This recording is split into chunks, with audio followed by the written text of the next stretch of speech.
Bonjour à tous et bienvenue dans ce nouveau décryptage. Aujourd'hui, on plonge directement au cœur d'un véritable bras de fer institutionnel, un événement qui révèle les tensions profondes qui traversent l'Afrique du Nord. On va parler des élections législatives prévues pour le 2 juillet en Algérie et plus précisément du paysage politique extrêmement complexe de la région Kabyle, dans le département de Tizi Ouzou.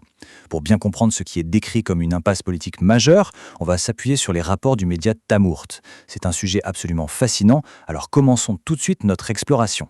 Au programme, aujourd'hui, on va rapidement balayer le contexte électoral, le rejet massif qui s'opère sur le terrain, les mouvements impliqués, cette notion de démocratie de façade, et enfin, la fameuse alternative du référendum. C'est parti! Alors, commençons tout de suite avec notre première partie, le contexte électoral à Tizi Ouzou. Posons les bases. Des élections législatives sont officiellement prévues pour le 2 juillet prochain. L'enjeu local, spécifiquement dans le département de Tizi Ouzou en Kabylie, ça se résume à l'attribution de 15 sièges au sein du Parlement algérien. Jusque-là, c'est le cadre institutionnel, tout ce qu'il y a de plus classique mis en place par le gouvernement, n'est-ce pas? Mais voilà, la situation prend une tournure franchement inattendue quand on regarde ce chiffre de plus près. 33. Selon le média Tamourt, sur lequel se base notre analyse, c'est le nombre de listes de candidats qui ont déjà été déposées pour ces 15 malheureux sièges. On parle de 16 listes de partis politiques et de 17 listes indépendantes. C'est tout simplement un record absolu pour la région.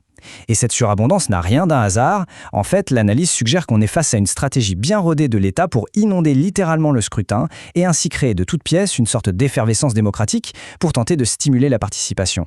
Sauf que ce record absolu se heurte de plein fouet à un second chiffre beaucoup plus parlant, 0%.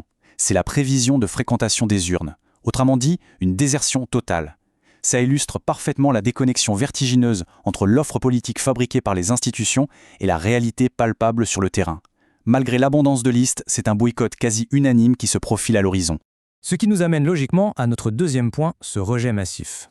Le cœur de ce conflit électoral repose sur un contraste vraiment saisissant. D'un côté, on a la stratégie du régime. L'idée, c'est de multiplier de façon inédite les listes de candidats, pour éviter à tout prix l'humiliation suprême, celle d'une élection avec des bureaux de vote désespérément vides. Ils espèrent en gros que chaque candidat attirera au moins ses proches. Mais de l'autre côté, la réalité sur le terrain est implacable. Tamourt fait état d'un rejet massif, total, de la part de la population kabyle. Les manœuvres institutionnelles se fracassent littéralement contre un mur de refus citoyen totalement intransigeant. Passons à notre troisième partie pour voir un peu qui sont les acteurs de ce boycott, les mouvements et les partis. Pour bien comprendre cette dynamique locale, il faut regarder de près les factions politiques. Grosso modo, l'opposition est catégorisée en deux grands camps. D'abord, on a les mouvements indépendantistes, avec des acteurs centraux comme l'URK et le MAK. Pour eux, la position est claire. C'est un rejet systématique. Ils considèrent le régime d'Alger comme une entité coloniale, donc forcément, leur rejet s'inscrit dans une logique de rupture totale. Ensuite, et c'est là que ça devient fascinant, le contraste est saisissant avec les partis kabyles traditionnels, comme le FFS et le RCD. D'habitude, ils jouent le jeu politique national. Mais là, ils font face à une véritable fronde interne. Leurs propres militants de base défient les directions de leur parti pour rejoindre le boycott. C'est une union totalement inédite dans le rejet qui transcende les divergences idéologiques habituelles. Mais alors pourquoi un tel rejet de la part de tous ces acteurs? C'est l'objet de notre quatrième point, une démocratie perçue comme étant de façade. Parce qu'au-delà des déclivages partisans, le vrai problème de fond soulevé par les sources, c'est le manque absolu de légitimité des institutions actuelles. Aux yeux de la population locale, le Parlement algérien n'a tout simplement aucun poids réel sur la vie politique.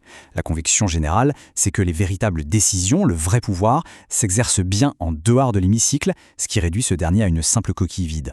Du coup, participer à ces élections, que ce soit pour voter ou pour se présenter, ce n'est plus du tout vu comme un devoir citoyen. Au contraire, c'est carrément perçu comme une humiliation politique. Se porter candidat est vu comme une démarche purement opportuniste, dénuée de toute réelle volonté de représenter le peuple. D'ailleurs, cette phrase tirée de l'analyse résume parfaitement la situation. Les députés ne jouent qu'un rôle de décor dans une démocratie de façade. C'est fort, non? Cette citation cristallise vraiment la sévérité du ressentiment sur place. C'est cette idée de mise en scène institutionnelle, complètement vidée de sa substance et de son pouvoir décisionnel, qui alimente et justifie ce rejet massif dont on parle depuis tout à l'heure. Alors, si ce n'est pas par ces élections, que veut la population? On aborde notre dernière partie, l'alternative du référendum. Face au rejet total de ce scrutin imposé, la réponse rapportée par le média Tamourt est unique et sans équivoque. La demande populaire contourne complètement la question des sièges législatifs. En fait, le seul processus démocratique qui suscite un véritable intérêt pour la population kabyle, ce serait l'organisation d'un référendum d'autodétermination. Pour beaucoup de gens sur place, c'est l'unique exercice politique perçu comme légitime aujourd'hui.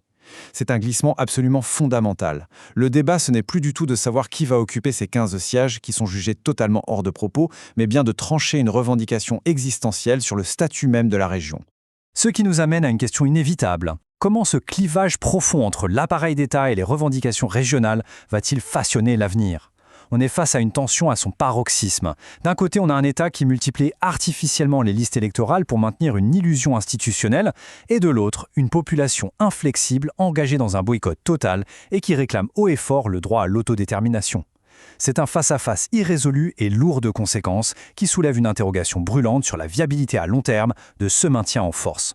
Voilà qui conclut notre analyse du jour. Merci d'avoir suivi ce décryptage avec nous et à très bientôt pour de nouvelles explorations.